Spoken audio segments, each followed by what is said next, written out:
Bismillahirrahmanirrahim. Assalamualaikum warahmatullahi wabarakatuh.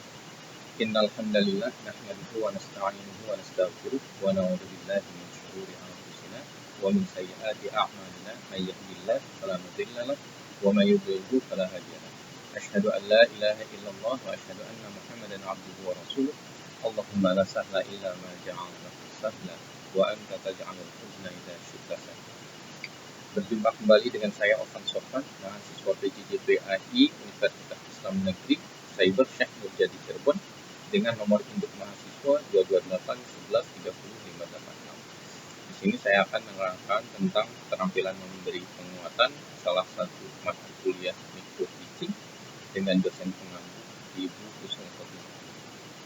Baiklah, pertama-tama kita membahas tentang pengertian dari penguatan, yaitu penguatan adalah segala bentuk respon, apakah bersifat verbal maupun non-verbal, yang merupakan bagian dari modifikasi tingkah laku guru terhadap tingkah laku siswa, yang bertujuan memberikan informasi atau umpan balik feedback bagi siswa atas perbuatannya sebagai suatu tindak dorongan ataupun koreksi.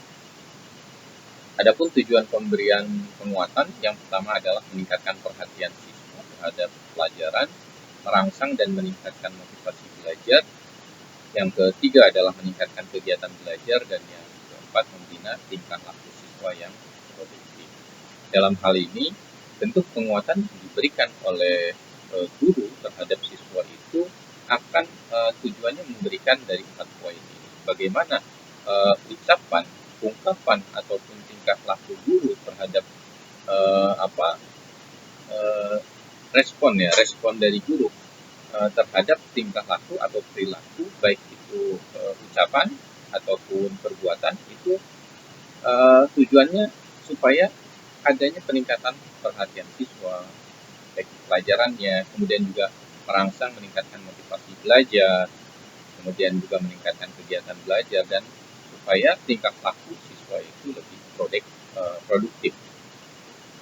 Kemudian jenis-jenis penguatan yaitu ada 2, penguatan verbal dan non-verbal. Dimana yang pertama adalah penguatan verbal, ini adalah diungkapkan dengan menggunakan kata-kata pujian, penghargaan, persetujuan. Dan biasanya apa yang diungkapkan oleh siswa itu selalu direspon oleh alangkah baiknya selalu direspon oleh guru, baik itu dalam bentuk khususnya adalah verbal. Misalkan ada siswa yang menjawab satu pertanyaan, kemudian diberikan penguatan, itu bagus, betul, pintar, ya, 100 buat kamu, atau misalkan good job, atau kalau misalkan jawabannya itu kurang bagus, itu kurang tepat, coba mungkin lebih disempurnakan dan lain sebagainya. Itu adalah bentuk penguatan verbal. Kemudian yang kedua adalah penguatan non-verbal. Yang pertama adalah penguatan gerak isyarat, misalkan dengan anggukan, geleng kepala, kerut kening, acungan jempol, dan sebagainya. Ini bentuk anggukan biasanya bentuk setuju, geleng kepala itu tidak setuju, kerut kening bisa dijadikan tidak setuju, atau butuh penjelasan dari siswa yang melakukan itu, siswa yang menjawab misalkan, atau itu dengan cara mengerutkan kening. Kemudian acungan jempol itu biasanya tanda setuju atau membenarkan apa yang diucapkan, membenarkan apa yang diperbuat. Kemudian kedua, penguatan pendekatan. Misalkan berdiri di samping siswa, berjalan menuju siswa, duduk dekat siswa, atau dengan kata lain di sini perlu memperhatikan ya budaya, usia, jenis kelamin. Nah, biasanya dalam sekolah umum itu bisa jadi gitu ya. Guru laki-laki bisa mendekati perempuan dengan duduk di sampingnya dan sebagainya. Tapi kalau misalkan di dunia pesantren itu tidak diperkenankan hal yang demikian. Tapi mungkin di SMA atau di umum pun etika itu juga sudah dibatasi. Kemudian yang ketiga, penguatan dengan sentuhan, misalkan menepuk bahu, berjabat tangan, mengangkat tangan siswa, atau di budaya yang lain, khususnya di negara yang lain, contohnya negara Turki, itu adalah menepuk dada sebelah kiri, yaitu posisinya posisi di jantung. Biasanya kalau misalkan itu adalah bentuk penguatan, bentuk penghargaan dari seorang orang tua ataupun orang yang dituakan kepada anaknya ataupun bawahannya. Kemudian yang keempat, penguatan dengan kegiatan yang menyenangkan, yaitu tugas, menyanyikan lagu, olahraga yang menyenangkan, dan sebagainya. Kelima, penguatan berupa simbol atau bentuk. Nah, biasanya memberikan kartu bintang, bunga, komentar, biasanya komentar di buku, biasanya habis menjawab soal, itu kita akan berikan. Misalkan good job atau tingkatkan prestasimu, biasanya dalam raport itu ada bentuk penguatan, yaitu bentuk tulisan, supaya itu memberikan motivasi kepada siswanya. Kemudian yang keenam, penguatan tak penuh. Di sini contohnya adalah jawabanmu sudah baik, tapi masih perlu disempurnakan. Selanjutnya, prinsip penggunaan penguatan. Oh maaf, mungkin ada yang sedikit tinggal di sini. Dalam penguatan, baik itu verbal maupun non-verbal, itu tidak bisa dipisahkan keduanya. Tidak mungkin guru itu memberikan penguatan hanya dalam bentuk verbal. Misalkan bagus, 100 buat Anda, tapi mimik kita ataupun non-verbalnya tidak menguatkan gitu ya.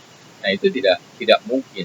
Jadi apa yang diucapkan itu harus sama apa yang di gesturnya, itu adalah harus mengatakan iya, menyatakan setuju. Atau kalau misalkan verbalnya itu mengatakan kurang baik, maka gesturnya pun bisa dengan cara mengerutkan kening ataupun menggeleng-gelengkan kepala, itu juga menunjukkan penguatan dari dua jenis tersebut, baik non-verbal maupun verbal. Artinya kedua-duanya ini akan selalu berkolaborasi, tidak berdiri sendiri. Selanjutnya, prinsip penggunaan penguatan. Di sini yang pertama, kehangatan dan keantusiasan, yaitu sikap dan gaya guru, mimik, suara, dan gerak badan. Nah, ini adalah ya bentuknya bahwa mimik, suara, dan gerak badan ini harus selaras, beriringan, dan tidak kontradiktif antara mimik dan suara. Jadi misalkan ya setuju, jadi kita mengatakan setuju, tapi kita gesturnya menggelengkan kepala, ya itu nggak mungkin ya. Jadi tidak bisa seperti itu. Kemudian yang kedua, kebermaknaan. Penguatan diberikan sesuai dengan tingkah laku dan penampilan siswa. Kemudian yang ketiga, menghindari penggunaan respon yang negatif, misalnya dengan bercanda, menghina, ejekan, dan hal-hal yang kasar. Baiklah, demikian yang bisa saya sampaikan tentang memberikan keterampilan memberikan penguatan. Kurang lebihnya saya mohon maaf. Saya akhiri. Wabillahi taufiq wal hidayah. Assalamualaikum warahmatullahi wabarakatuh.